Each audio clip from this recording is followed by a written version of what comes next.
was something that I remember. That No, you have song, to sing it with me if you remember it. I don't know. We don't know the the song. song was written by Hoagie Carmichael. That's right, it Hoagie was. Carmichael, you remember that? Buttermilk star, I'm keeping my eye peeled on you.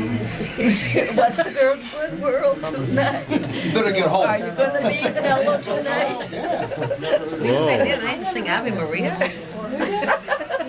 Did you sing Ave Maria too? I just remember your mom and Dad would be there, and And I maybe used to sing it on the phone to Aunt And they would Dorothy. say, sing Ave Maria. And it's like, I don't want to sing in front of all these people. So I would go in Jackie's bedroom and I would sing. Because I didn't want to sing in front of them. The guy I remember, besides Uncle Ralph, is your father. And, you know, Uncle Paul was like, I think he was sort of like the guy who is going to accept or not accept someone who comes into the family. So I went over to the house when we were first going out, and Uncle Paul was there that one time, and Aunt Laura. She was smoking in the bathroom. And Uncle Paul, so I had to meet Uncle Paul. Now, Uncle Paul, I mean, I have a fairly good-sized hand. Uncle Paul's hand was like an elephant or something. And the whole contest was when he shook hands, can you stand to take his squeeze? Well, you know how strong he was. And I stood up to him, because I was working construction then, so I was fairly strong. And he gave me a squeeze, and I gave it right back to him. I was now accepted in the family. He was a strong man, your dad. Well, who knows? His godmother, Aunt Marge, got married for the first time when she was 50, right before we got married. She got Few married months, in February, we got married in July. And her husband was real jealous, so we were taking a picture, Uncle Ralph, Aunt Florence, and I, and then Aunt Marge, With the and Uncle godparents. Clarence, and Right. Ron. And he thought your dad got too close to his wife, Ron's godmother. And there was all I remember is, I don't know who was like slid into the front table and chairs were falling. No. And, oh yeah. Really? Oh yeah. Oh yeah. How did I miss that? I don't missed remember that. that either. See? I just remember like, oh my God, what's happening? No. But it wasn't your father's fault. It was this goofy, jealous This guy Ralph. Uncle Bill. Uncle Bill. Oh, man, was he? He didn't ask for it. You know, I Kind don't of a memorable, not quite a memorable guy. I don't remember if you remember when he came home the first time from service on the furlough and he had that tattoo. He Bush almost killed him. He said, "What are you doing? You're defacing your body." Did they? Well, I had the same experience with my son. When he went away to the Marines, I said, please, Jay, whatever you do, don't get a tattoo. Please, promise me. Okay, Mom. He comes home and he's sitting at the kitchen table eating breakfast, and he has a T-shirt on. Yes. And I go behind him and I go, did you get a tattoo? No, And there it is, the Marine Devil Dog. Because when we sent out invitations, no, but my grandson was graduating from Notre Dame. He's got a when we were at some shamrock. type, there was something. I knew his time was cashier chips.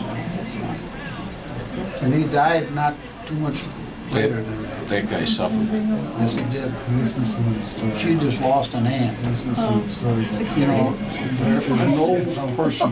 Small ones, small ones. Then we go down to Fullerton Harbor over there and watch the sailboats coming out. So you went to Sheppy's farm, did you really? Where Yeah, was Uncle Walter. where was Sheppy's farm? I mean, I just Near O'Hare, where O'Hare. It was on Pell on Mount Prospect Road between Lawrence and Higgins. No, not that one, the newer Shepherd's Farm. Oh, that The was. newer one. That was off of Higgins. I'm talking about the old farm. Well, that was, yeah, but I don't know that one. Where was It was over by, Douglas Airport. Where was the old farm? is that where the airport is? On Mount Prospect Road between Lawrence and Higgins.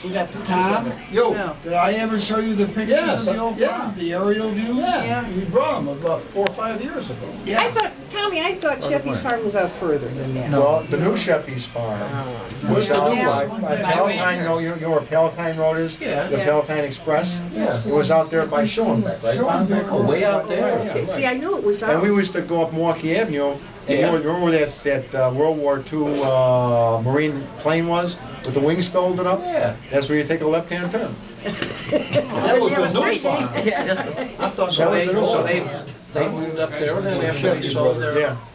Who was Sheppy? They were a farmer, that's where all the boys No, were. Busha used to send my dad there for the whole summer. Well, all the kids went Yeah, there. I worked. And for some reason, my dad just latched onto them, and they were a lifelong friend. Yeah. There was Milton and Elton.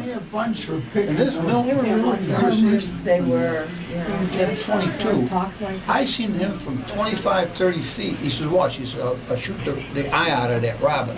Boom, right to the eye. With what? 22.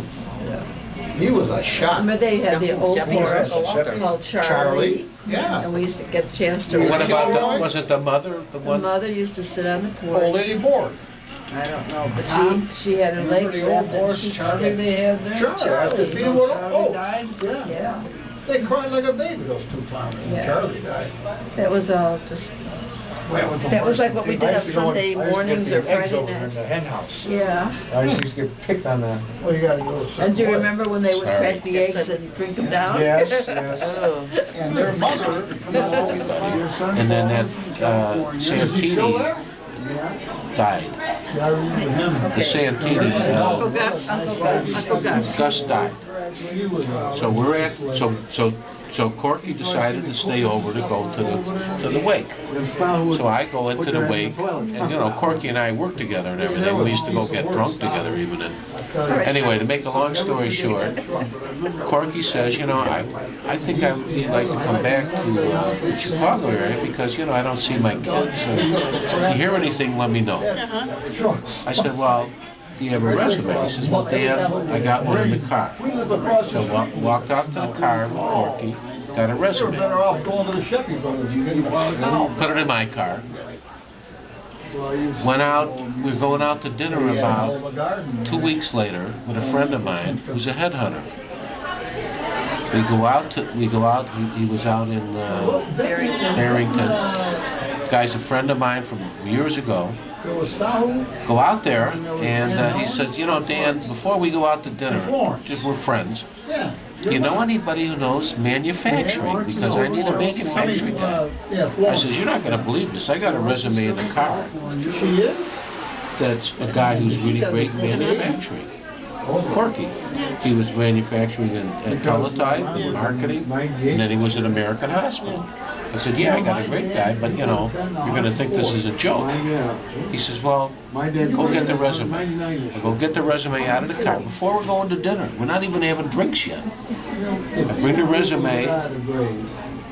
Dave looks at it. He says, I don't know.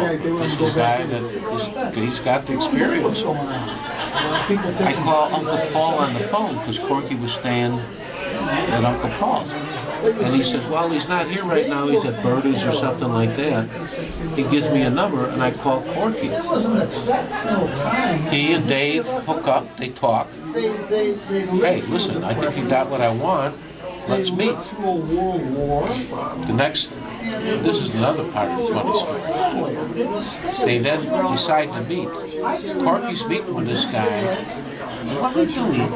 Somebody locked himself out of the car and he didn't have his jacket or some damn thing. So he's going to meet this guy and he's embarrassed because he doesn't have his coat. And he's going to meet Dave. And to make a long story short, they hook up. He got that job in Chicago at that brass company. And that was the coincidence that happened just because I saw Corky at the, you know, and then he was there for several years and did real well. And then another guy took over and he lost that job.